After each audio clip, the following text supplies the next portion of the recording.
Emang ada obat yang bisa nyembuhin penyakit kita? Emang ada? Bukankah kesembuhan itu milik Allah? Jika Allah belum menghendaki sembuh, mau obat semahal apapun gak bakalan bikin kita sembuh. Gak bakalan. Jadi yang nyembuhin penyakit obat atau Allah? Allah kan? Makanya mulai saat ini jangan ikut-ikutan penggiringan opini. Sakit minum obat, sakit minum obat. Itu hanya penggiringan opini supaya kita sering-sering minum obat. Kalau sering minum obat yang senang siapa? Pabrik obat, teman-teman. Yang senang pabrik obat. Makanya sekarang jadilah orang yang waras. Sebagaimana hidup apa kata Al-Quran, hidup yang diajarkan oleh Rasulullah. Jangan sibuk cari obatnya. Jangan sibuk ikhtiarnya. Sibuklah perbaiki penyebabnya. Itu yang paling penting. Jadi tugas kita kalau pengen sembuh, jangan apa obatnya, apa ikhtiarnya. Bukan itu. Itu nggak menyembuhkan. Justru kalau pengen sembuh, sibuklah perbaiki penyebabnya. Ibarat kata sering saya analogikan sering sekali. Kita punya rumah, atapnya rusak. Ketika hujan, jadi bocor. Kita mau beli ember semahal apapun ember itu, beli baskom semahal apapun baskom itu untuk menadahi air bocornya, bocornya, gak akan mungkin bisa menyembuhkan atap yang rusak. Ya. Jadi kalau kita hanya mengandalkan obat ikhtiar, sama saja kita punya rumah, atapnya rusak, terjadi bocor saat hujan, kita hanya sibuk cari ember, cari baskom, cari ember, cari baskom. Mau sampai kapanpun, tetap aja bocornya nggak sembuh. Maka tugas kita saat ini bukan apa obatnya, bukan mana ember baskomnya. Tugas kita saat ini perbaiki penyebabnya. Ketika penyebabnya sudah diperbaiki, tanpa ember, tanpa baskom, sembuh bocornya. Ketika penyakit penyebabnya sudah diperbaiki, tanpa obat, tanpa kemana-mana, sembuh penyakitnya. Memang betul, doa dan ikhtiar satu kesatuan yang nggak bisa dipisahkan. Namun kita harus sadar, yang maha menyembuhkan itu Allah, yang maha memiliki obat itu Allah. Jika Allah belum menghendaki sembuh, mau ikhtiar sampai ke rumah sakit paling mahal sekalipun, mau ke luar negeri yang pengobatannya, teknologinya semakin canggih sekalipun, nggak akan bisa menyembuhkan penyakit kita jika Allah tidak menghendaki kita sembuh. Namun jika Allah sudah menghendaki sembuh, gak usah repot-repot jauh-jauh. Satu butir nasi bisa jadi obatnya. Bagi Allah tidak ada yang mustahil. Jika Allah sudah menghendaki sembuh, seteguk air bisa jadi obatnya. Jadi tugas kita cari obat atau mendekat kepada Allah. Ayo, makanya berpedoman teguh pada Al-Quran dan Sunnah. Jangan sibuk cari obatnya, jangan sibuk ikhtiarnya, sibuklah perbaiki penyebabnya. Kenapa? Penyebabnya kembali Rasulullah yang menyampaikan, tidaklah Allah titipkan penyakit melainkan Allah gugurkan dosa. Berarti penyebabnya sakit gara-garanya apa? Dosa. Bukan Ustadz, saya mah sakit gara-gara kepleset, saya mah sakit gara-gara jatuh, saya mah sakit gara-gara tabrakan, kecelakaan, saya mah sakit gara-gara keturunan. Emang ada sesuatu yang menimpa diri kita, terjadi dalam hidup kita, sesuatu yang kebetulan? Emang ada? Emang ada? Sesuatu yang terjadi pada diri kita tanpa sebab dan akibat? Emang ada? So, yang masih beralibi, saya mah sakit gara-gara kepleset, saya mah sakit gara-gara jatuh, saya mah sakit gara-gara kecelakaan, saya mah sakit gara-gara keturunan. Yuk, emang ada sesuatu yang menimpa diri kita gara-gara kebetulan? Emang ada? Ada enggak? Emang ada gitu Allah menciptakan kita kebetulan gitu? Dengan ibu kita bersin, hacim, brojol kita, emang bisa kayak gitu? Gak ada yang kebetulan, guys. Gak ada. Kan Rasulullah udah ngewanti-wanti, udah ngasih warning, udah ngasih pesan. Tidaklah Allah titipkan penyakit, melainkan Allah gugurkan dosa. Bahkan digambarkan, meskipun hanya tertusuk dengan duri, penyebabnya adalah dosa. Apalagi kecelakaan, dosa. Apalagi panu, satu titik panu pun penyebabnya adalah dosa. Ini dulu yang harus kita sadari, akui kesalahan kita. Kenapa? Kebanyakan kita kalau sakit kepala buru-buru beli obat. Namun kalau sakit hatinya boro-boro sadar hatinya sakit. Apalagi diobatin. Kebanyakan kita hanya sibuk cari obat penyakit jasad. Sedangkan penyakitnya hati boro-boro sadar hatinya sakit. Padahal Rasulullah bersabda, jika segumpal daging baik semuanya akan ikut baik. Jika segumpal daging buruk yang lain pun akan ikut buruk. Maka tugas kita saat ini perbaiki apa penyebabnya. Jika Rasulullah sudah membuka pintunya, membuka gerbangnya, ternyata penyebabnya adalah dosa, maka kita pelajari apa gerbangnya dosa. Gerbangnya dosa adalah sifat kita, perilaku kita, perbuatan kita. Maka perbaiki sifat, perilaku, perbuatan, sembuh penyakitnya, bahkan sembuh lahir batin, sehat zohiron wa batinan, bahkan sembuhnya berkah. Maaf ya, saya sampaikan apa adanya. Ciri-ciri penyakit kategori musibah atau azab ketika organ tubuh kita berkurang fungsinya. Tuh, itu ciri-cirinya. Jadi bahasa azab itu jangan gambarin yang serem-serem ya. Bumi dibalikan, gunung dibeletusin, bukan yang serem-serem. Ya. Salah satu ciri-ciri dalam kitab Asy-Syifa disebutkan ciri-ciri penyakit azab atau musibah itu, ciri-cirinya berkurang fungsi organ tubuhnya. Punya tangan, tangannya udah nggak berfungsi, udah lumpuh. Ya. Punya jantung, jantungnya udah nggak berfungsi, dipasangin ring. Itu ciri-cirinya. Saya sampaikan apa adanya. Kenapa? Biar kita paham. Oh, ternyata sakit saya kategorinya ujian, teguran, atau musibah. Tuh. Cuma ya jangan tersinggung.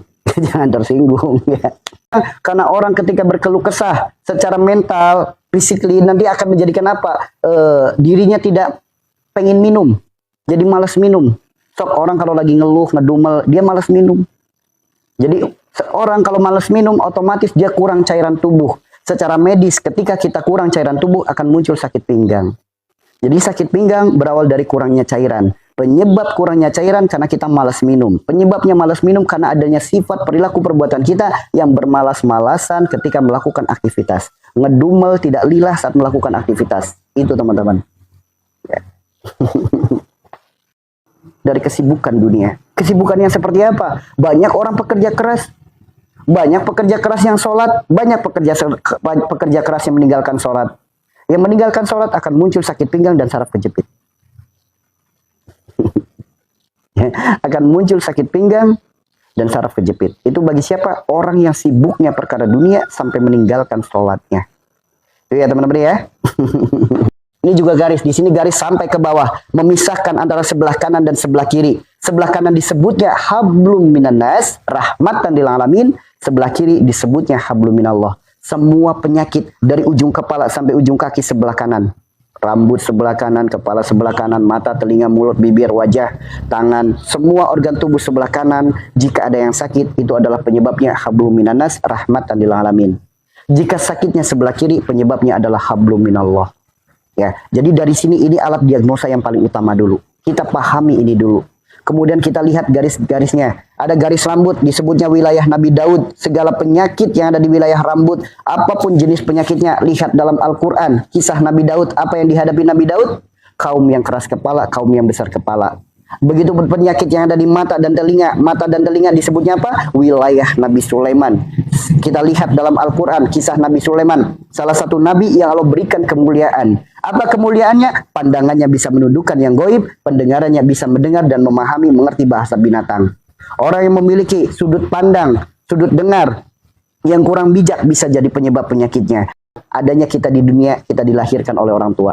Adanya kita di akhirat, kita meninggalkan warisan, yaitu anak keturunan kita. Jika ada penyakit yang ada di wilayah leher, baik itu radang tenggorokan, gondokan, apalagi penyakit tiroid, penyakit kelenjar getah bening. Penyebabnya apa? Karena adanya sifat, perilaku, perbuatan, ucapan yang menyakiti orang tuanya. Menggores luka pada hatinya, apalagi ibunya.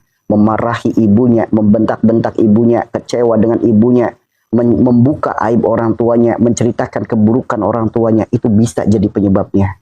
Ya, atau mungkin ucapannya sumpah serapah kepada anaknya, membanding-bandingkan anaknya dengan anak orang lain, itu bisa jadi penyebabnya. Atau mungkin ia berantem dengan pasangannya di hadapan anak, itu pun bisa jadi penyebab penyakit yang ada di leher.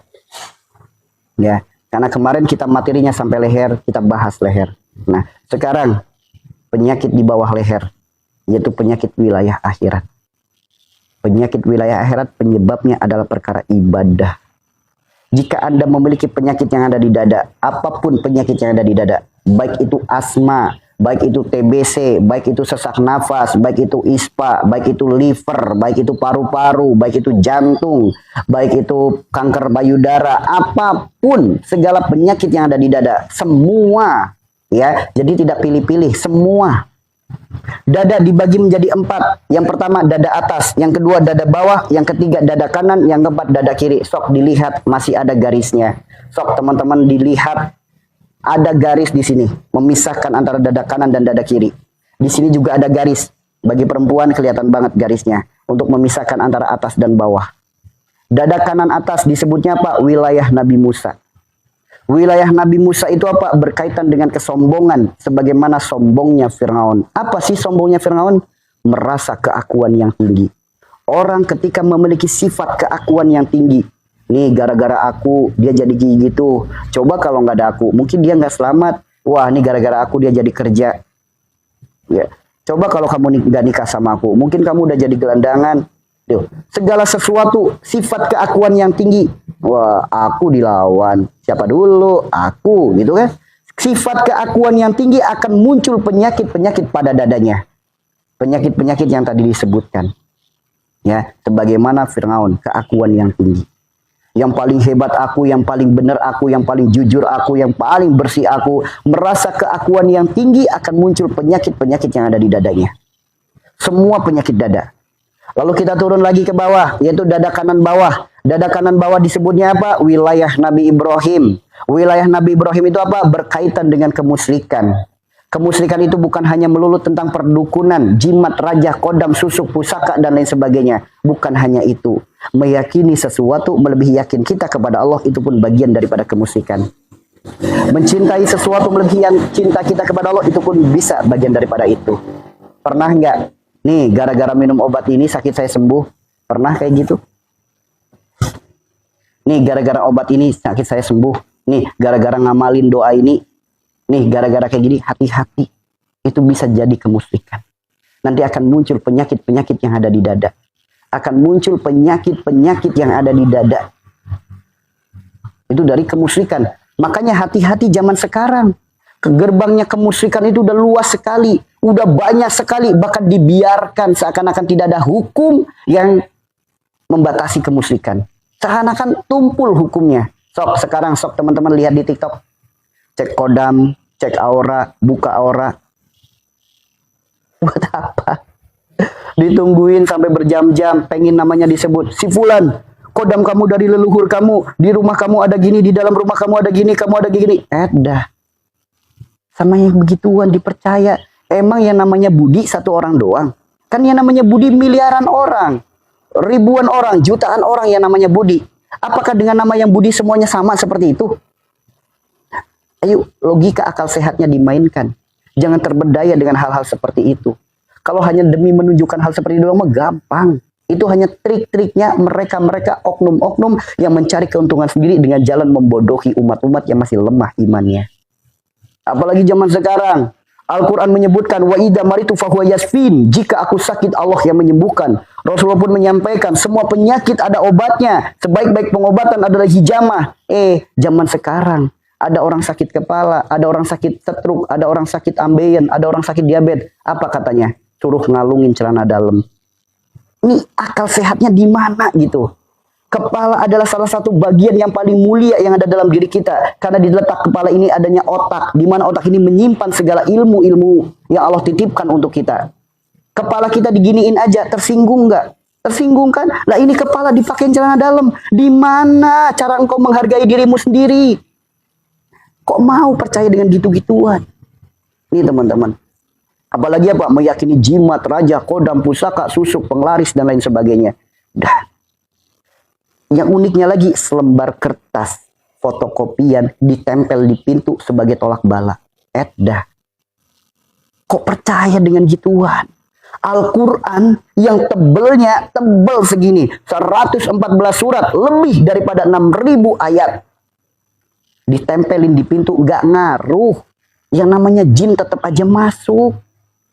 Ini kertas fotokopian timbang selembar doang. Itu aja tulisannya blur. Ditempelin di pintu di jendela. Sebagai apa? Tolak bala.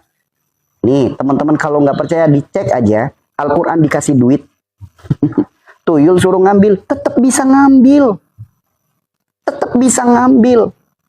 Karena nggak akan ngaruh apa-apa Al-Quran. Ketika dikasih duit tuyul tetap bisa ngambil. Ketika cuma jadi pajangan doang. Tetap aja makhluk gaib berseliweran. Namun ketika Al-Qur'annya dibuka, Al-Qur'annya dibaca tanpa pakai alat-alat seperti itu, tanpa pakai raja-raja seperti itu, mereka kabur, teman-teman. Jadi yang jadi pertanyaan, menjimatkan kertasnya atau membaca Al-Qur'annya? Ini baca Al-Quran males, carinya jalan pintas, fotokopian, dibeli, diambil dari uskun-uskun, ditempelin di pintu-pintu sebagai tolak bala. Al-Qur'annya nggak pernah dibaca, kertas fotokopian dianggap sebagai tolak bala. Emang itu bukan kemusyrikan? Ayo akal sehatnya dipakai. Timbang kertas fotokopian, apa hebatnya? Apa hebatnya kertas fotokopian? Bahkan tulisannya blur. Kenapa dengan Al-Quran firman Allah Tuhan kita sendiri lebih daripada 6.000 ayat tidak diimani, justru lebih percaya kertas fotokopian pemberian uskun. Makanya ayo, butuh kewarasan, butuh akal sehat gitu teman-teman. Ya, apalagi mempelajari ilmu kebal dan lain sebagainya. Andaikan ilmu kebal diperbolehkan, tentu tentara kaum muslimin kebal bacok semuanya, kebal tembak, kebal panah semuanya. Rasulullah pasti kebal. Ada nggak ilmu kebal yang diajarkan oleh Rasulullah? Ada. Ilmu kebal seperti apa? Kebal saat dihujat, kebal saat digunjing, kebal saat dicaci maki, kebal saat difitnah, kebal saat dizolimi, kebal. Ayo pelajari ilmu kebal yang diajarkan oleh Rasulullah. Ketika ada orang yang jahat sama kita, kebal. Ketika ada orang zolim sama kita, kebal. Ada orang nyinyir sama kita, kebal. Itu baru ilmu kebal yang diajarkan Rasulullah. Ini mempelajari ilmu kebal, kebal bacok. Apakah Rasulullah mengajarkan ilmu kebal bacok? Betul. Rasulullah pernah mengajarkan ilmu kebal bacok. Ketika Rasulullah dalam keadaan sendiri, kemudian datanglah pemburu menghenduskan pedang, sudah ditempelkan di lehernya. Ya Muhammad, kepada siapa engkau berlindung? Sahabatmu tidak ada satupun di sini. Apa jawaban Rasulullah? Allah yang melindungiku, Allah yang menjagaku. Lihat, tangan orang yang pegang bergemetar sehingga jatuhlah pedangnya. Itulah ilmu kebal bacok yang diajarkan oleh Rasulullah. Maksudnya apa? Besarkan Allahnya dalam hati kita, bukan cari kodamnya. Ada nggak kekuatan yang lebih besar daripada itu? Kenapa tidak mengedepankan itunya? Justru mengedepankan remeh-temeh, receh yang kayak gitu. Tuh teman-teman, ayo. Sadarkan, waraskan diri kita. Waraskan. Kayak itu ya, penyebab penyakit dada salah satunya adanya dosa kemusyrikan. Adanya dosa kemusyrikan. Dan kita lihat lagi, dada kiri sebelah bawah. Dada kiri sebelah bawah itu apa? Disebutnya wilayah Nabi Adam. Ya, wilayah Nabi Adam. Wilayah Nabi Adam itu di mana? Dada kiri sebelah bawah. Letaknya jantung, letaknya kolbu. Segala penyakit yang ada di wilayah ini. Lihat kisah Nabi Adam. Apa sih ujian Nabi Adam saat itu? Hawa nafsu. Hawa nafsu. Orang ketika memiliki keinginan, harapan, angan-angan, hasrat duniawi yang berlebih, baik itu pada harta, pada tahta, pada keluarga, akan muncul penyakit pada jantungnya. Akan muncul penyakit pada jantungnya. Orang memiliki keinginan, harapan, angan-angan, hasrat duniawi yang berlebih, yang bersumber pada harta, tahta, keluarga, akan menjadikan penyakit pada jantungnya. Kenapa? Itu semua adalah masalah. Masalah hidup manusia hanyalah itu. Keinginan, harapan, angan-angan, kekhawatiran berlebih perkara dunia yang bersumber pada harta, tahta, dan keluarga. Tahta di sini bukan jabatan ya. Bukan hanya jabatan, bukan hanya kedudukan. Tahta itu apa? Ketika merasa ingin dihargai, merasa ingin dihormati, merasa ingin disegani, merasa ingin dianggap, itu pun bagian daripada tahta. Tuh. Karena itu semua adalah masalah. Jantung disebut kolbu, kolbu disebut hati. Hatinya karena memiliki keinginan, harapan, angan-angan akan jadi masalah. Masalah itu akhirnya Pak, jantung fungsinya Pak memompa darah.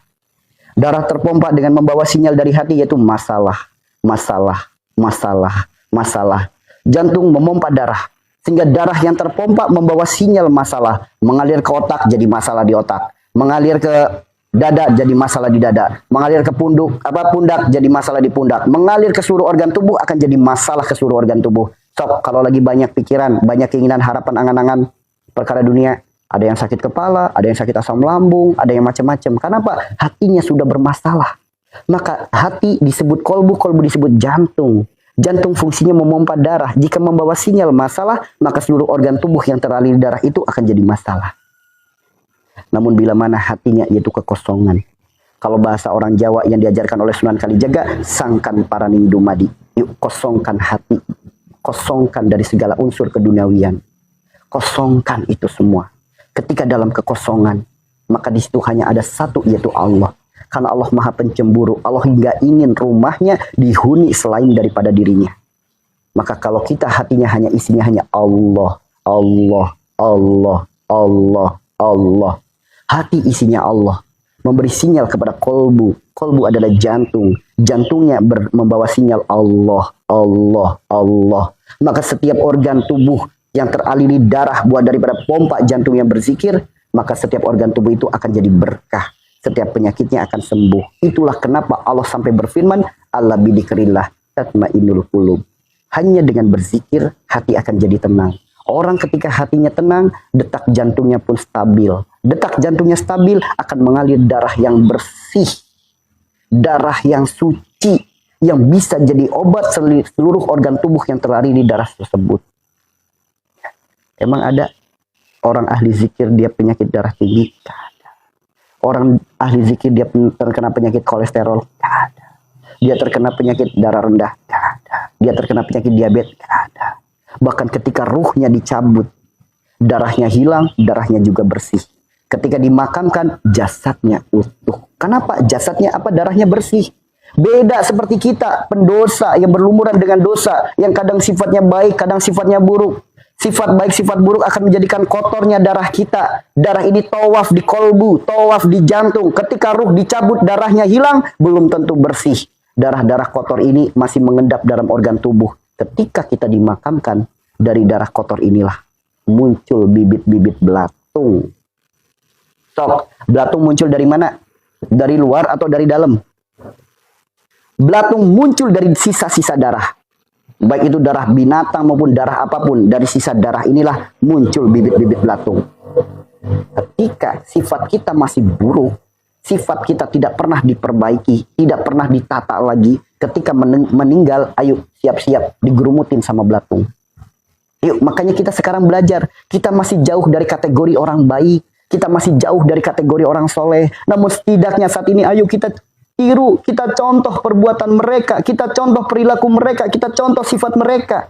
Boleh jadi saat ini kita belum jadi orang baik, boleh jadi saat ini kita belum jadi orang soleh, namun yakinlah ketika saat ini kita mengikuti orang-orang baik, kita mengikuti orang-orang soleh, maka kelak anak keturunan kita menjadi anak yang solih dan solihah, menjadi anak-anak yang baik, anak-anak yang solih, yang solihah. Dimana ketika kita memiliki anak yang solih dan solihah, itulah investasi yang luar biasa. Karena apa? Doanya anak yang soleh menyelamatkan api neraka untuk orang tuanya. Kita sama-sama belajar. Kita sama-sama belajar. Belajar jadi orang yang baik. Jadilah orang yang baik dalam keadaan apapun, dalam situasi apapun. Terus tebarlah benih-benih kebaikan. Karena kita tidak pernah tahu kebaikan mana yang akan menolong kita. Kebaikan mana yang akan menyelamatkan kita. Maka ayo sama-sama kita belajar. Jadilah orang yang baik. Jadilah pribadi yang baik. Karena Allah dan untuk Allah. Luruskan ya. Maka insya Allah, meskipun saat ini kita belum jadi orang baik, kelak anak keturunan kita, Allah jadikan orang baik, anak-anak yang solih dan solihah. Karena Pak, buah jatuh tidak jauh dari pohonnya. Apapun sifat, sikap, perilaku anak kita, karena investasi darah kita. Yang disebutnya nasab, satu darah. Jika darah kita ada sifat-sifat tidak baik, pembenci, pendendam, amarah, egois, maka anak kita pun akan mewarisi sifat yang sama. Namun kita lihat kisah Nabi Ibrahim alaihissalam. Siapa bapaknya, siapa kakeknya, pelaku kemusyrikan. Nabi Ibrahim sadar di dalam dirinya mengalir darah orang tua dan kakeknya. Sedangkan orang tua dan kakeknya saat itu adalah pelaku kemusyrikan. Nabi Ibrahim pun sadar dalam dirinya mengalir darah kemusyrikan. Nabi Ibrahim gak mau seperti orang tuanya, gak mau seperti kakeknya. Nabi Ibrahim ingin anaknya tidak terwarisi darah tersebut. Makanya Nabi Ibrahim berdoa. Doanya diabadikan dalam Al-Quran surat Asy-Syu'ara. Ya Allah, jadikanlah anak keturunanku buah tutur kata yang baik. Dan jadikanlah aku pewaris surga yang penuh dengan kenikmatan. Dan masukkanlah kami ke dalam golongan orang-orang soleh. Allah ijabah doa Nabi Ibrahim. Tidak ada satupun anak keturunan Nabi Ibrahim yang disebut cucunya dukun, cucunya penyembah berhala, nggak ada. Nabi Ibrahim berdoa agar anak keturunannya dijadikan buah tutur kata yang baik. Maka anak keturunan Nabi Ibrahim Allah jadikan para nabi, Allah jadikan para wali, Allah jadikan kekasih-kekasihnya. Sehingga Nabi Ibrahim Allah angkat derajatnya, disebutkan sebagai apa? Bapaknya para nabi. Bahkan satu-satunya nabi yang namanya bersanding dengan nama Rasulullah adalah Nabi Ibrahim alaihissalam. Allahumma sholli ala sayyidina Muhammad wa ala ali sayyidina Muhammad kama shallaita ala Ibrahim wa ala ali sayyidina Ibrahim. Hanya Nabi Ibrahim yang namanya disandingkan dengan nama Nabi Muhammad. Apakah ini bukan pelajaran? Apakah kita hanya sebatas udah ngikutin aja? Di mana letak pelajarannya? Boleh jadi saat ini kita mengalir darah yang sama, buah daripada sifat buruk kita. Jangan sampai kita mewarisi penyakit kepada anak keturunan kita. Mewarisi sifat yang buruk, perilaku yang buruk, perbuatan yang buruk. Jangan sampai anak kita disebut anaknya koruptor, anaknya penjahat, anaknya pencuri, anaknya pelakor, anaknya tukang judi, anaknya orang emosional, anaknya pendendam. Jangan sampai anak keturunan kita disebut dengan nama-nama seperti itu. Maka ayo jadikan diri kita bapak yang baik, orang tua yang baik. Ya semangat teman-teman. Kita sama-sama belajar jadi orang yang baik karena Allah dan untuk Allah. Itu ya teman-teman ya. Inilah penyakit-penyakit. Ada satu lagi. Dada kiri sebelah atas disebutnya apa? Wilayah Nabi Isa. Wilayah Nabi Isa itu apa? Berkaitan dengan sosial dan keluarga. Lihatlah kisah Nabi Isa. Ya. Dia digunjing oleh sosialnya. Bahkan digunjing oleh keluarganya. Keluarga di sini bukan keluarga dekatnya ya, lingkungannya saat itu. Begitupun sama orang ketika memiliki banyak masalah di sosial, sering jadi masalah di dalam anggota keluarganya, akan muncul penyakit-penyakit pada dadanya. Akan muncul penyakit-penyakit dadanya. Itu teman-teman. Nah, makanya ayo kita sama-sama belajar, jadilah orang yang baik karena Allah dan untuk Allah. Jadilah orang yang baik karena Allah dan untuk Allah. Semangat. Power of jikir. Allahu Akbar. Power of jikir. Allahu Akbar. Ya, inilah penyakit dada. Tadi penyakit leher, penyakit mulut, penyakit wajah. Sekarang kita tinggal ke penyakit perut. Ada di sini yang terkena penyakit perut? Asam lambung, batu empedu, usus buntu, sakit ginjal, batu empedu, ada? Banyak?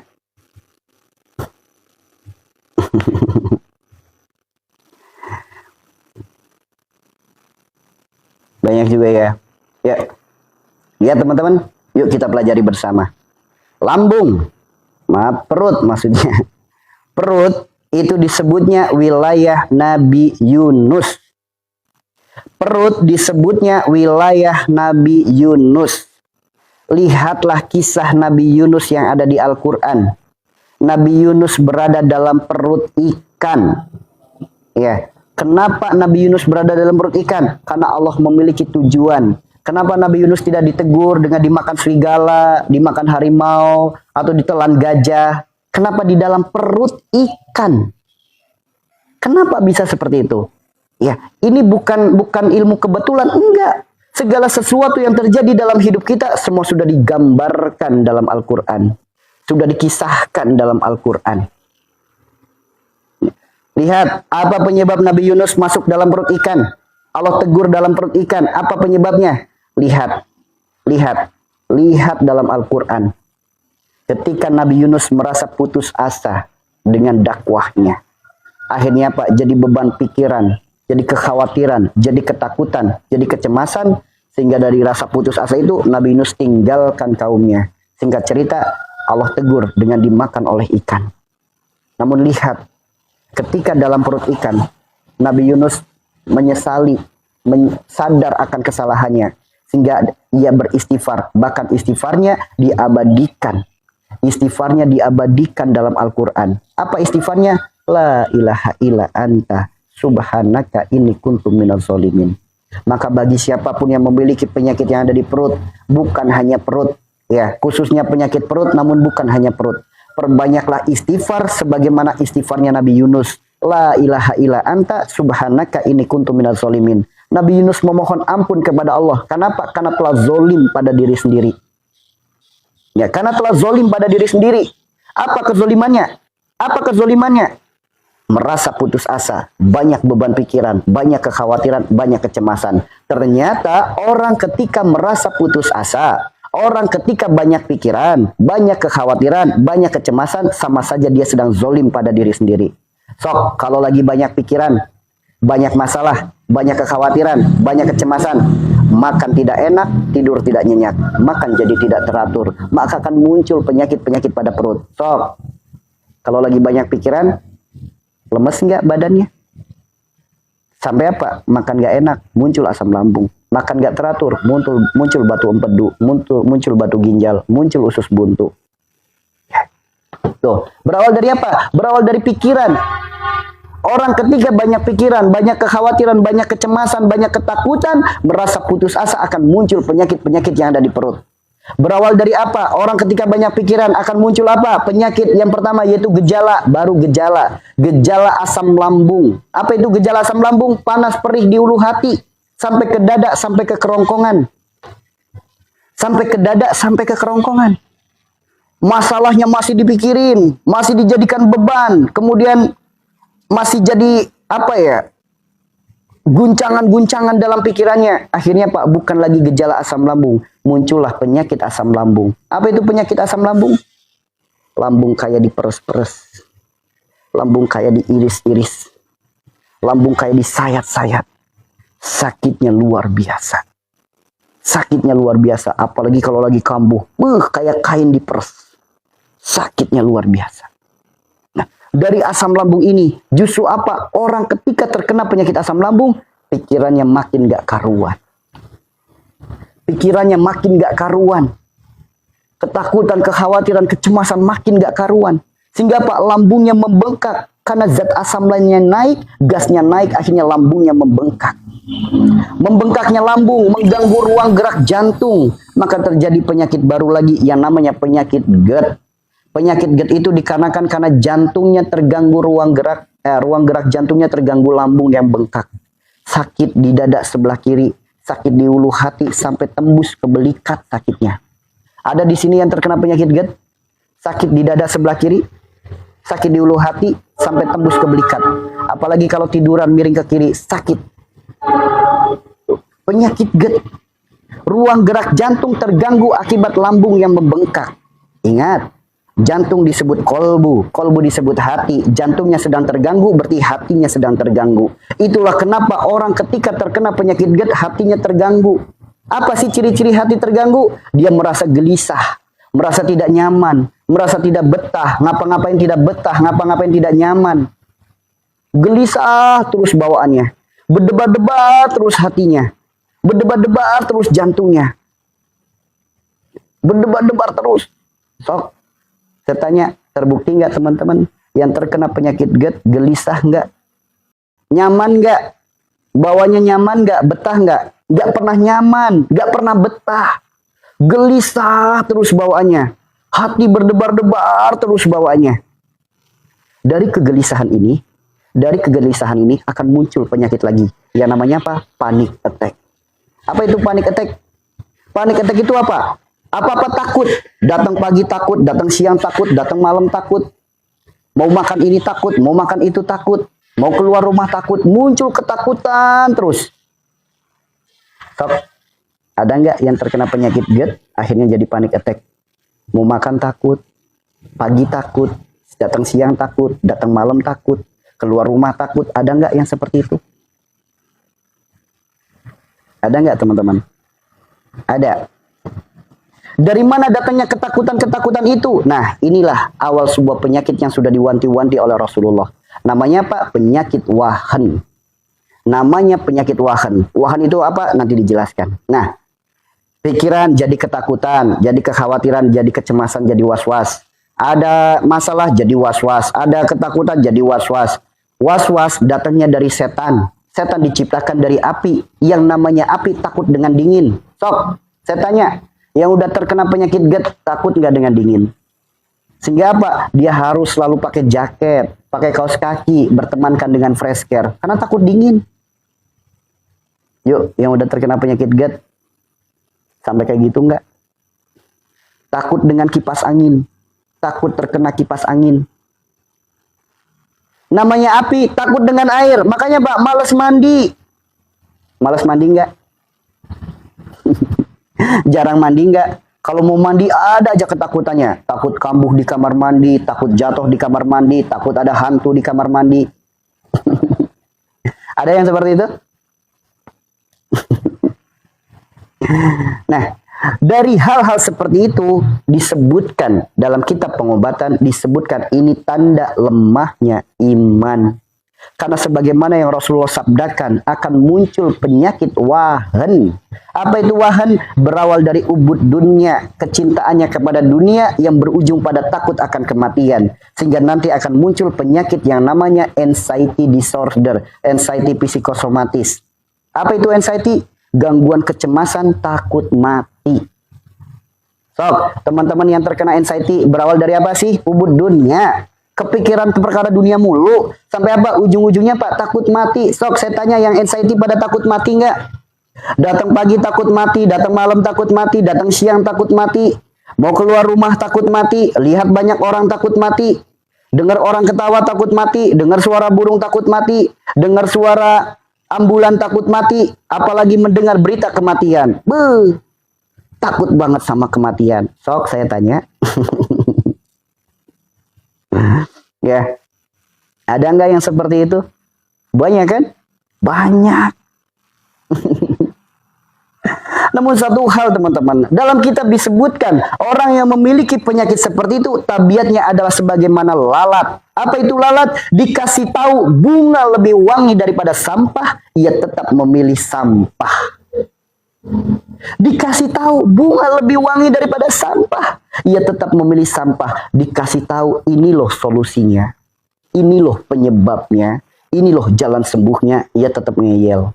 Kenapa ngeyelnya? Ngomong mah gampang, soalnya kamu gak ngerasain apa yang aku rasakan. Ngomong doang mah gampang, soalnya kamu belum pernah merasakan apa yang aku rasakan. Gak ada manusia yang ujiannya lebih berat dari saya, gak ada manusia yang penyakitnya lebih parah dari saya. Jujur, ada nggak perasaan itu? Jujur, ada nggak perasaan itu? Nggak ada manusia yang ujiannya lebih berat dari saya. Nggak ada manusia yang penyakitnya lebih parah dari saya. Nanti kalau saya mati, anak saya gimana? Jujur, ada nggak perasaan itu? Ada kan? Ya itu udah disebutkan. Udah disebutkan. Penyakit wahan tuh seperti itu udah disebutkan. Merasa ujiannya paling berat, dah. Padahal disebutkan kebersihan sebagian daripada iman. Berarti apa? Orang yang mencintai kebersihan, tanda apa? Tanda ia masih memiliki iman. Namun orang yang malas mandi, orang yang takut mandi, sok tanya, masih punya iman? Ya, masih punya iman. Ya. Kebersihan sebagian daripada iman. Lalu apa kabar orang yang malas mandi? Apa kabar orang yang takut mandi? Tanda lemahnya iman. Namun kalau dikasih tahu penyakit anxiety itu tanda lemahnya iman, dia tersinggung, dia nggak percaya, nggak percaya. Bahkan apa? Ia datang ke rumah sakit. Ketika datang ke rumah sakit, uniknya lagi yang dirasakan 1001 sensasi. Begitu ke rumah sakit, nggak ada diagnosanya. Semua dinyatakan sehat. Nggak ada diagnosanya, semua dinyatakan sehat. Ada yang pernah kayak gitu? Ketika semua dinyatakan sehat, ia berpikir semakin lemah lagi imannya. Tuh kan benar, penyakit saya bukan penyakit medis, tidak ada diagnosanya. Penyakit saya penyakit non medis, adanya santet sihir guna-guna. Muncul gitu nggak teman-teman? Muncul gitu nggak teman-teman? Apalagi ketika tiduran, yang menguatkan dirinya, di perut suka ada yang jalan-jalan. Yang jalan-jalan di perut itu namanya gas perut. Orang ketika memiliki penyakit asam lambung, lambung memproduksi zat asam berlebih sehingga terjadilah gas perut. Gas perut itu jalan-jalan di perut, yang namanya gas selalu mencari tempat celah yang lebih besar. Gas itu sok, gas ditaruh di balon, dia akan terbang. Begitupun gas perut, dia selalu mencari celah sehingga Pak jalan-jalan di perut. Yang jalan-jalan di perut itu gas lambung, gas perut, gas asam, bukan tuyul, bukan ular, bukan jenglot, bukan, itu gas perut. Makanya Pak dirubah Solusi sembuh daripada anxiety adalah dia bisa merubah mindsetnya, merubah pola pikirnya. Karena tidak sedikit orang yang terkena anxiety, maaf ya, banyak yang menyebutkan dia mau udah gila. Kenapa? Dia takut sesuatu yang belum terjadi udah ditakuti dulu. Nanti kalau ada dajjal gimana? Nanti kalau keluar rumah tiba-tiba tabrakan gimana? Nanti kalau ada gempa bumi gimana? Makanya wajar orang yang masih waras melihat dia dianggapnya orang sakit jiwa. Orang PA bahasanya. Ya. Makanya solusi sembuh daripada anxiety hanya satu. Ia harus bisa melakukan perubahan dengan jalan spiritual, pendekatan diri kepada Allah.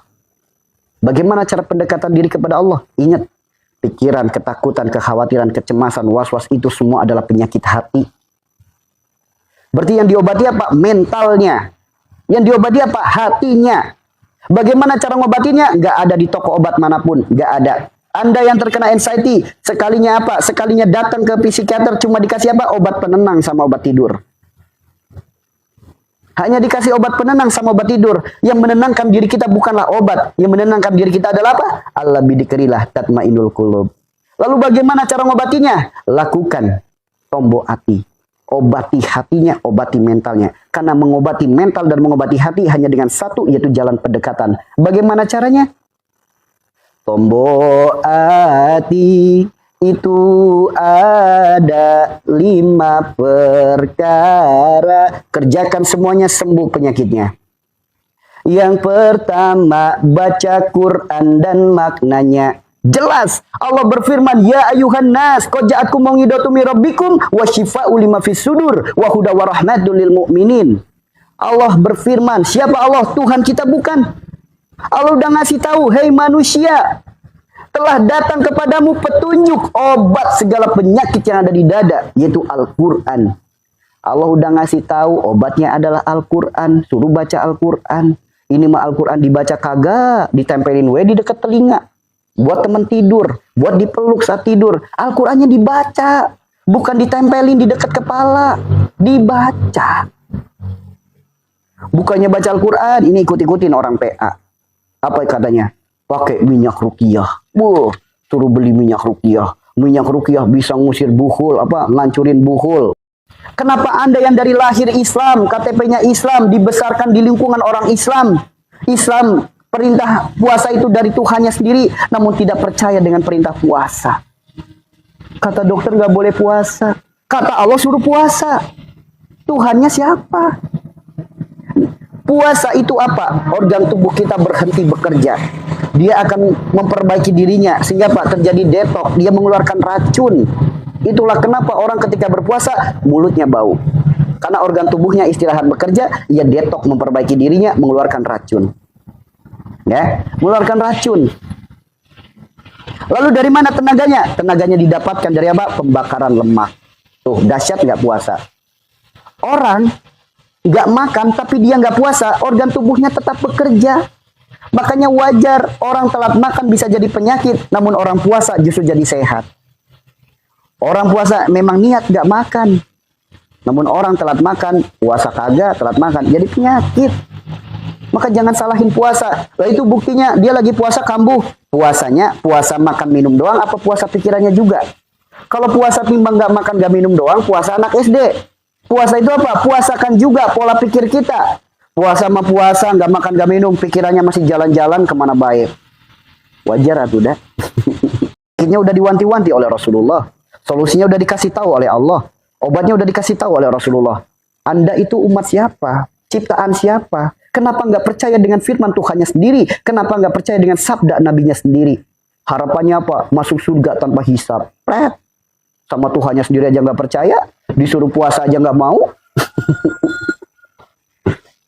Ya, yang kelima, banyak zikir dan sholawat. Beda atuh dah. Orang anxiety, orang asam lambung, kebanyakan bukan banyak zikir, kebanyakan mikir. Orang ketika banyak pikiran akan jadi masalah dalam dirinya. Ya, namanya orang hidup banyak pikiran lah, wajar, betul. Ciri-ciri manusia hidup adalah berdampingan dengan masalah. Setiap masalah itu sesuai dengan batas kemampuan kita masing-masing. Masalah ibu, saya nggak mungkin bisa menjalaninya. Begitupun masalah saya, belum tentu ibu juga bisa menjalaninya.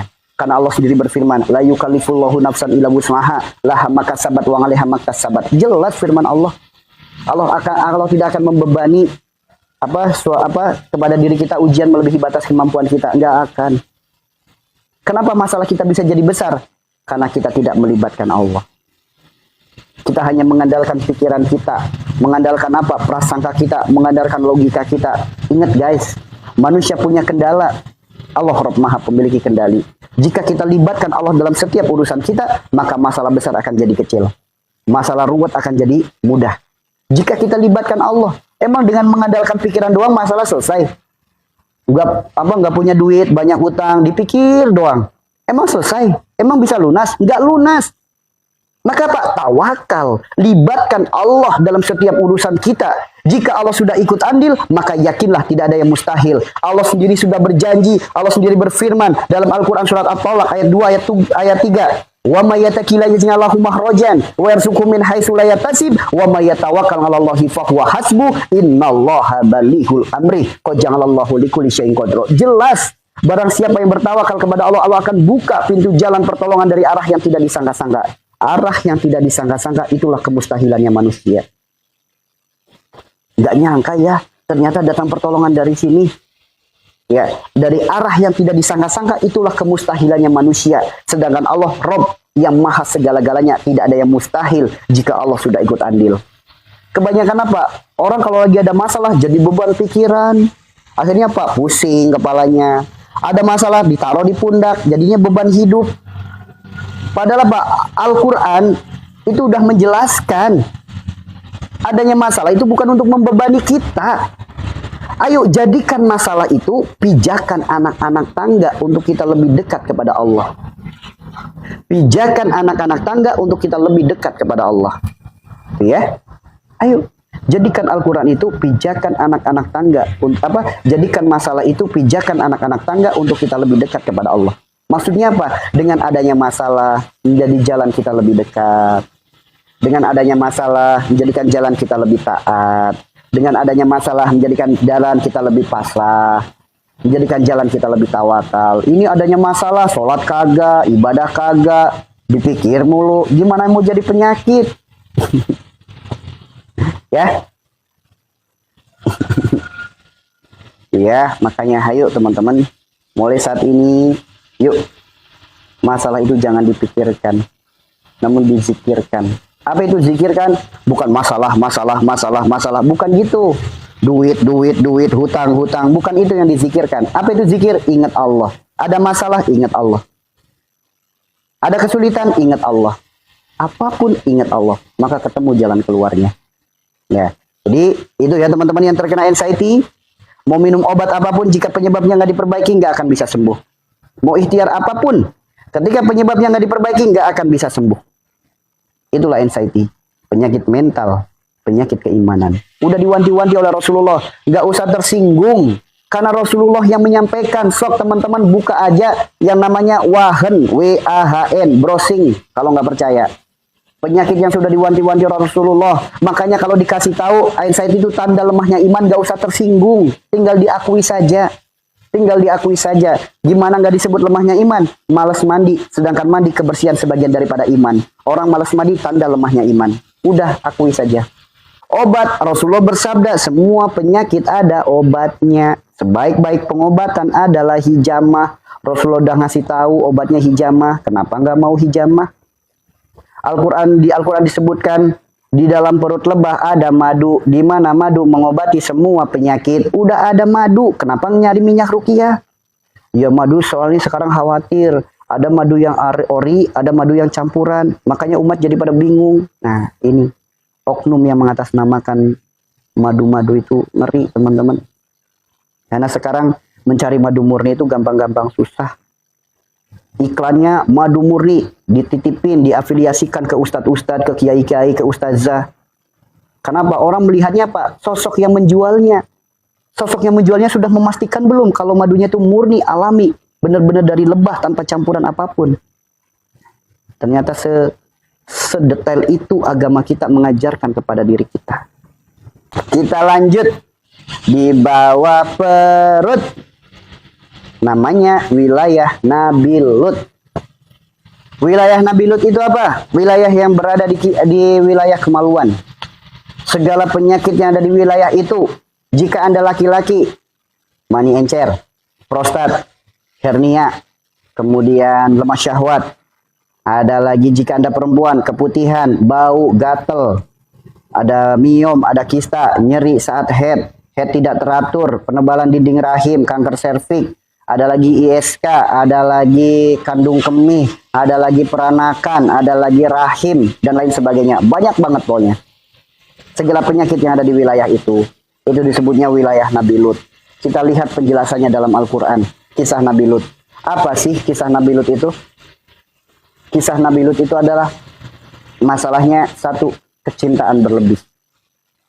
Ketika ada orang memiliki rasa cinta berlebih kepada dunianya, kepada harta bendanya, kepada pasangannya, kepada pekerjaannya, kepada jabatannya, kepada tahtanya, kepada binatang peliharaannya, segala apapun unsur keduniawian ia cintai berlebih, akan muncul penyakit-penyakit pada wilayah itu.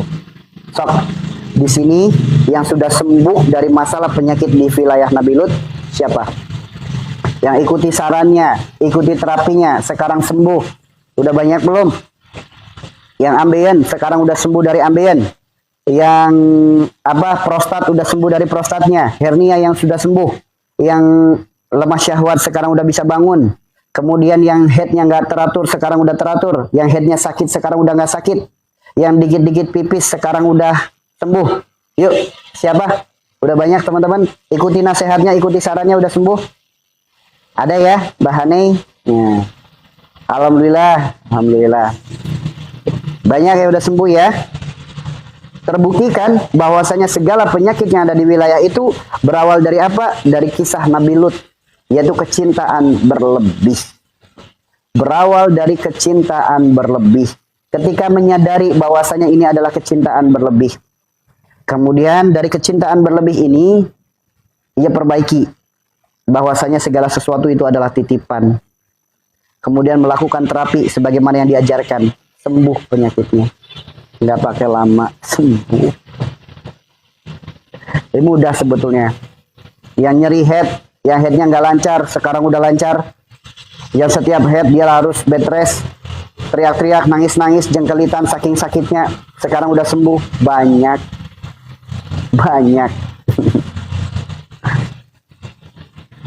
Perbaiki dulu penyebabnya. Kecintaan berlebihnya mulai saat ini dikurangi. Kecintaan berlebih kepada harta benda, keduniawian. Kecintaan berlebih kepada barang, kecintaan berlebih kepada pasangan, kecintaan berlebih kepada anak. Yuk, kurang-kurangi itu. Karena itu bisa jadi penyakit. Kita nggak boleh ada kecintaan berlebih kepada segala sesuatu yang Allah titipkan. Allah sudah berfirman, ya, hartamu, pasanganmu, anakmu, buah-buahanmu itu adalah titipan. Kalau udah tahu titipan, jangan merasa memiliki supaya nggak jadi masalah. Ini punya aku, itu nanti jadi masalah. Maka segera kurangi kecintaan berlebih, lalu lakukan terapi yang namanya terapi duduk. Terapi duduk ini terapi yang sangat luar biasa. Gerakannya sangat sederhana, sangat mudah, namun efeknya sangat luar biasa. Ya, sangat luar biasa. Namun meskipun terapi ini terapi luar biasa, namun ketika penyebabnya belum diperbaiki, sarwa atau udah balik lagi penyakitnya. Perbaiki dulu penyebabnya. Lalu lakukan terapi, namanya terapi duduk. Udah pada tahu belum terapi duduk? Udah pada tahu belum terapi duduk? Yang punya ambeien, laki-laki, prostat, hernia, pokoknya segala masalah itu yang tadi disebutkan. Ayo, lakukan terapi duduk. Terapi duduk. Terapi ini mudah sekali. Ya, terapi ini mudah. Bisa dilakukan setiap hari. Nggak harus keluar rumah. Bisa di dalam kamar. Bisa di mana aja. Mudah sekali terapinya. Mudah, murah, gratis. Efeknya luar biasa. Yuk, saya contohkan dulu. Yang penting gini ya. Kakinya gini ya. Maaf, saya perlihatkan sekilas saja ya. Kayak gini ya. Yuk, kakinya seperti ini. Ini karena sudut pandangnya yang susah, jadi ngatur kameranya susah. Jadi kakinya kayak gini ya. Nih, kakinya kayak gini. Ibu jari nempel ibu jari, tumit nempel tumit. Seperti ini. Oke? Duduknya kayak gini. Ya. Ya, yang intinya kaki seperti itu ya, nempel antara kaki kanan dan kaki kiri nempel. Nah, nanti kalau udah nempel, pangkal paha, ini tak mundurin lagi kali ya biar kelihatan. Nah, ini pangkal paha, nanti dia muncul ototnya. Nah, ketika muncul ototnya, tekan dengan sikut. Ya, tekan dengan sikut. Ya, tekan dengan sikut kayak gini. Sok, teman-teman kayak gini aja ditekan dengan sikut, nggak pakai lama langsung hangat. Nggak pakai lama langsung hangat. Kenapa hangat? Karena peredaran darah dan oksigen langsung lancar. Yang lemah akhirnya jadi mulai normal, yang kaku jadi mulai normal. Jadi ini harus ditekan dulu pakai sikut. Kalau nggak ditekan nanti nggak bisa. Nah, soalnya kalau kaku nanti nggak bisa diangkat. Kalau lemah juga nggak bisa diangkat. Cuma gini doang.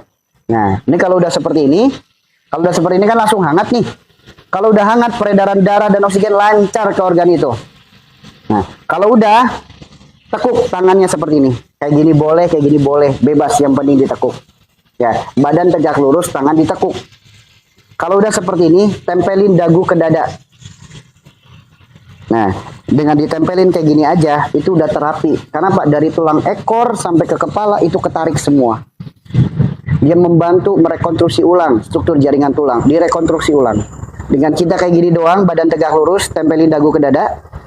Nah, ini udah terapi. Yang sakit pinggang, yang sakit pinggul, yang sakit di punggung, itu udah terapi. Yang suka pusing-pusing, nanti peredaran darahnya makin lancar. Makanya langsung hangat. Cuma gini doang, langsung hangat badannya. Sok, dipraktekin. Jadi kalau udah, ikuti ya. Dengan kaki yang masih sama, usahakan pinggulnya diangkat. Tangan masih seperti ini, dagu tempelin ke dada. Pinggulnya usahakan diangkat. Bismillah.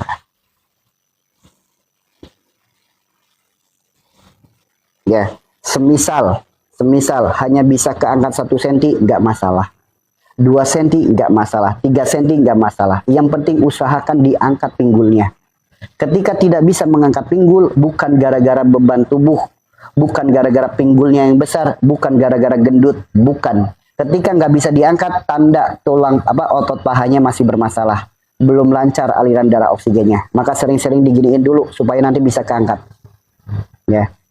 Jadi kita kayak gini, usahakan pinggulnya diangkat. Kita usahakan angkat badannya. Ya, dengan kayak gini doang, usahakan diangkat. Nah, nanti kalau udah bisa diangkat, kalau kita udah rutin terapi seperti itu, nanti sampai akhirnya kita bisa berdiri. Tuh, nanti sampai bisa berdiri. Itu enak banget kalau udah kayak gitu. Insya Allah segala penyakit yang disebutkan tadi, insya Allah. Memang wajar kalau di awal belum bisa berdiri, wajar. Karena apa? Jangan dulu berdiri deh. Keangkat aja. Kalau di awal belum bisa keangkat itu wajar. Kenapa belum bisa diangkat? Karena otot pahanya masih keras atau otot pahanya masih lemah, itu juga bisa. Tuh, makanya sulit diangkatnya. Namun kalau rutin terapi nanti lama-kelamaan ngangkat.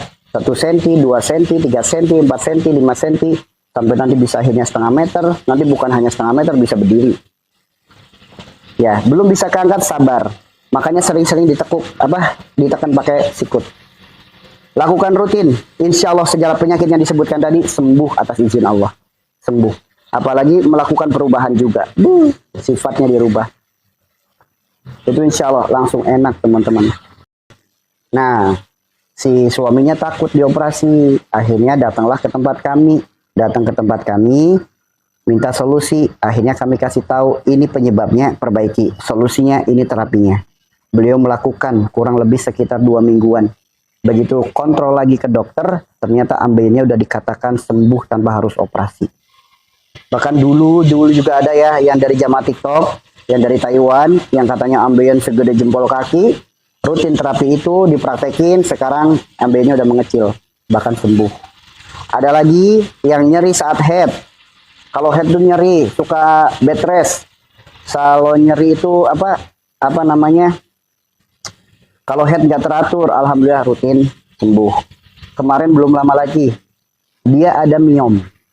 Ada miom, dia pengantin 2 tahun apa 3 tahun gitu, belum punya keturunan karena ada miom. Nah, beliau takut untuk dioperasi karena resikonya ketika diangkat rahimnya juga bisa kemungkinan keangkat. Nah, akhirnya Pak lakukan, datang ke tempat kami, kemudian kami nasihatkan, kami ajarkan terapinya, alhamdulillah miomnya mengecil dan orangnya hamil. Testimoni Yang japri ke saya. Siapa namanya kemarin lupa saya? Siapa ya namanya kemarin lupa saya? Ya, itu masuknya wilayah Nabi Lut disebabkan karena adanya kecintaan berlebih. Cinta kepada pasangan, harta benda, anak, keluarga, cinta kepada barang kepemilikan, binatang peliharaan. Intinya adanya kecintaan berlebih. Belum siap, belum ready. Adanya kecintaan berlebih, itu awal penyebabnya. Lalu lakukan terapi duduk ya. Satu, perbaiki, jangan ada kecintaan berlebih. Ini suamiku, ini anakku, ini hartaku, ini mobilku, ini tanahku, ini motorku. Jangan ada kecintaan berlebih. Lalu lakukan terapi, namanya terapi duduk. Silakan dicek VT-nya di admin kami. Terapi duduk.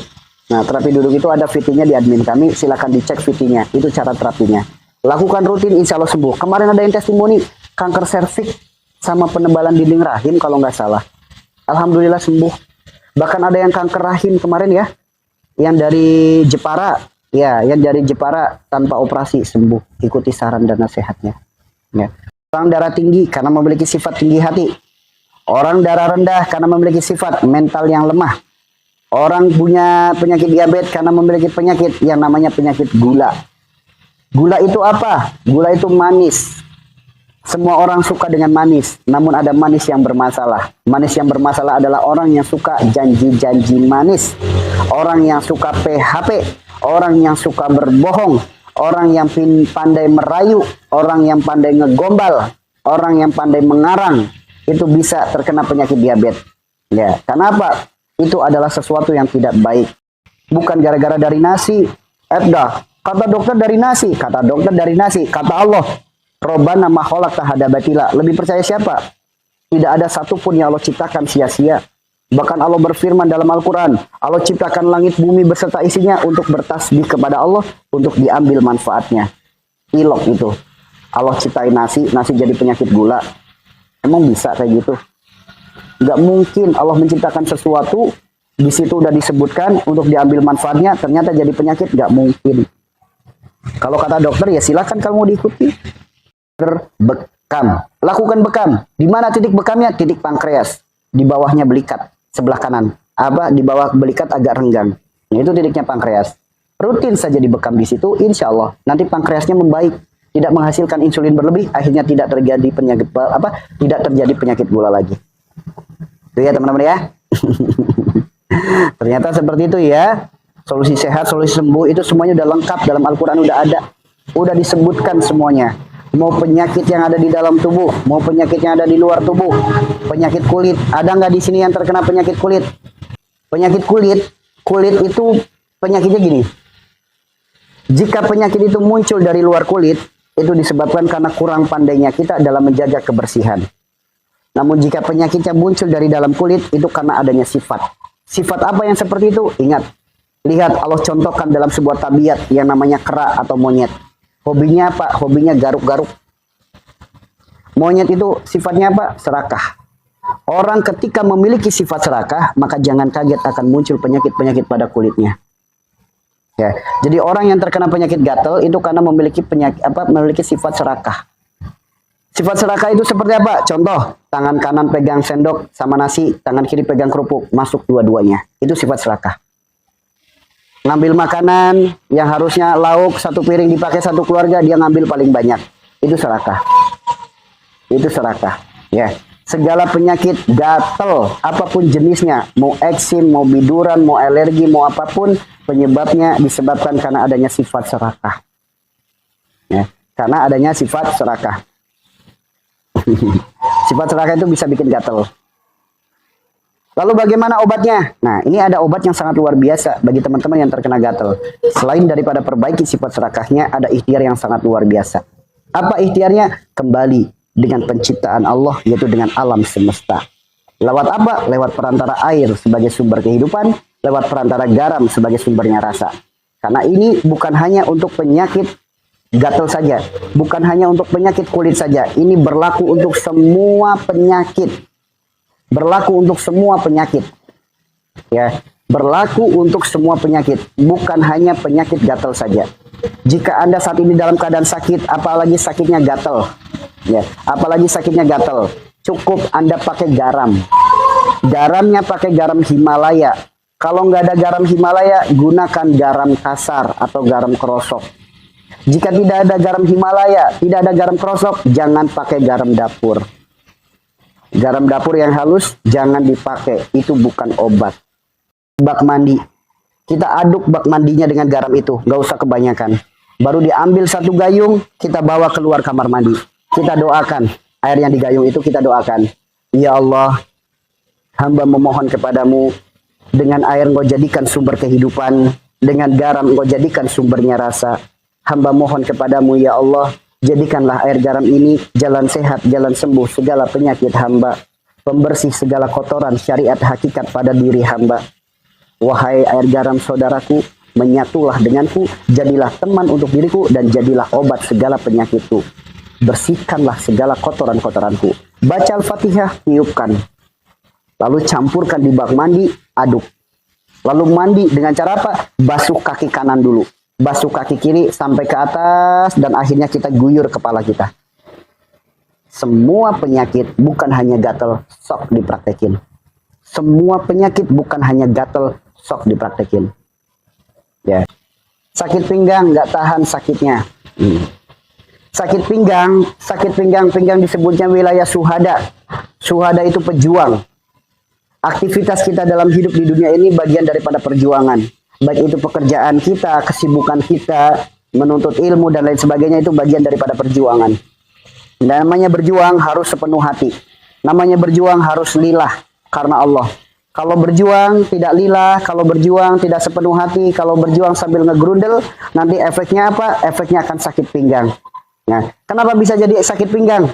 Karena orang ketika melakukan aktivitas, ia melalaikan ibadah. Orang melakukan aktivitas, ia sambil malas-malesan. Nanti alam tubuhnya akan memberikan sinyal kepada tubuh jadi malas minum. Nanti dari malas minum itu akan jadi kurangnya cairan dalam tubuh. Kurangnya cairan dalam tubuh inilah penyebab sakit pinggang. Ya, karena kurangnya cairan. Namun beda lagi bagi mereka-mereka yang terkena penyakit saraf kejepit. Mereka-mereka yang terkena penyakit saraf kejepit adalah apa? Orang yang sibuknya perkara dunia, semangatnya perkara dunia, aktivitas perkara dunia, namun meninggalkan ibadahnya, meninggalkan sholatnya. Inilah penyebab saraf kejepit, disebabkan karena adanya aktivitas dunia, kesibukan kita, meninggalkan ibadah, meninggalkan sholat, itulah penyebabnya. Ciri-ciri saraf kejepit, pinggangnya sakit, buat duduk sakit, buat baring juga kadang sakit. Kadang efeknya ke kaki juga sakit-sakit. Kaki jadi kebas kesemutan. Kaki jadi apa namanya itu? Gemerayah apa-apa tuh namanya. Kakinya jadi bisa mengecil juga. Nah, itu salah satu ciri-ciri saraf kejepit. Ya. Ambeien apa sebabnya? Ambeien itu wilayah-wilayah solihin. Wilayah di bawah pinggul disebutnya wilayah solihin. Solihin adalah orang yang soleh, orang dengan amal yang baik, sifat yang baik, perilaku yang baik, perbuatan yang baik. Ketika ada masalah di wilayah itu karena kurangnya amal baik kita. Kenapa menjadikan kurang amal baik? Karena segala peluang amal baik kita lebih seringnya menyuruh. Orang yang hobinya suka nyuruh, hobinya suka perintah-perintah, dia menyuruh sesuatu padahal dia bisa, itu juga bisa jadi penyakit ambeien.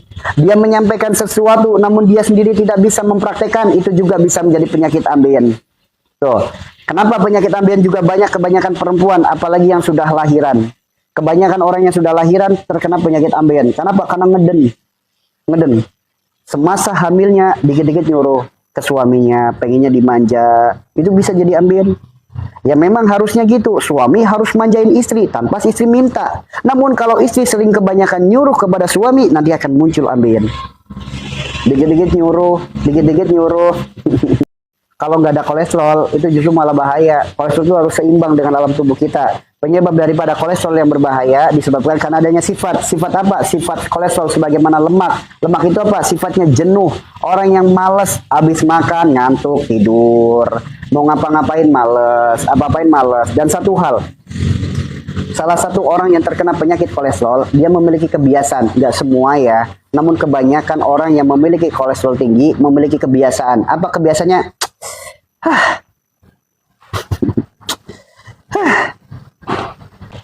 Ini bagian daripada ekspresi keluh kesah. Mata rabun apa penyebabnya? Secara medis bisa karena adanya glukoma, bisa karena adanya penyakit gula, diabetes, juga bisa matanya jadi rabun. Nanti di mata kayak ada rayap-rayapnya. Di mata kayak ada rayap-rayapnya. Ya, penyakit apa namanya? Penyakit gula itu kadang ke mata suka ada rayap-rayapnya. Segala penyakit yang ada di mata, mata itu berkaitan dengan sudut pandang. Kurang bijaknya dalam menyikapi sesuatu bisa jadi penyakit mata. Atau mungkin mata curang, mata jahat, mata licik juga bisa jadi penyebabnya. Mata jahat itu apa? Bermain mata, curang, licik, itu bisa jadi penyebabnya. Misal, seorang pedagang harusnya satu porsi ketupatnya 5 potong. Kemudian bihunnya sekian helai atau baksonya sekian biji. Namun karena lagi dapat orderan, harganya sama. Ketupatnya diambil, jadinya 5 potong jadi 4 potong. Yang baksonya 5 biji jadi 4 biji. Bermain mata, orang yang curang, orang yang licik, bisa akan menjadi penyakit pada matanya. Batu empedu itu wilayah perut. Empedu sifatnya apa? Sifatnya pahit. Untuk apa? Untuk racun. Orang ketika memiliki banyak keinginan, harapan, angan-angan perkara dunia, ia tidak terima dengan pahitnya hidup. Akhirnya apa? Jadi malas makan, jadi jarang makan, makan jadi tidak teratur. Segalinya makan, makan yang tidak seharusnya saat itu untuk dimakan, maka akan muncul penyakit-penyakit batu empedu. Segala penyakit yang ada di perut, wilayahnya Nabi Yunus. Empedu itu bagian perut, disebutnya wilayah Nabi Yunus. Banyak pikiran, kekhawatiran, kecemasan, was-was. Sedangkan empedu itu pahit. Empedu itu apa? Untuk racun, menangkal racun.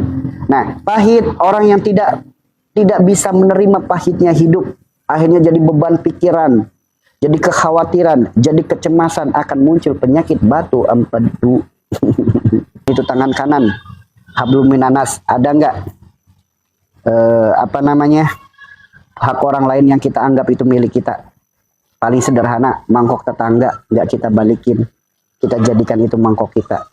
Piring tetangga nggak kita kembalikan, itu juga bisa jadi penyebabnya. Kalau tangannya yang kiri yang sakit, tangan kiri hubungannya hablum minallah. Hubungannya hablum minallah itu apa? Sesuatu yang sudah dijamin oleh Allah. Ketika kita dikasih rezeki oleh Allah, ternyata di balik rezeki kita ada hak orang lain. Hak orang lain tidak kita salurkan. Kurangnya sedekah, itu bisa jadi penyebabnya. Jadilah orang yang baik dalam keadaan apapun, dalam situasi apapun. Terus tebarlah benih-benih kebaikan. Karena kita tidak pernah tahu kebaikan mana yang akan menolong kita, kebaikan mana yang akan menyelamatkan kita. Bismillah, jadilah orang yang baik. Jadilah pribadi yang baik karena Allah dan untuk Allah. Ya, jadilah orang yang baik, jadilah pribadi yang baik karena Allah dan untuk Allah. Ya, salam sehat, salam waras untuk kita semua. Semoga Allah senantiasa sehatkan zahiran wa batinan untuk kita semuanya. Terima kasih.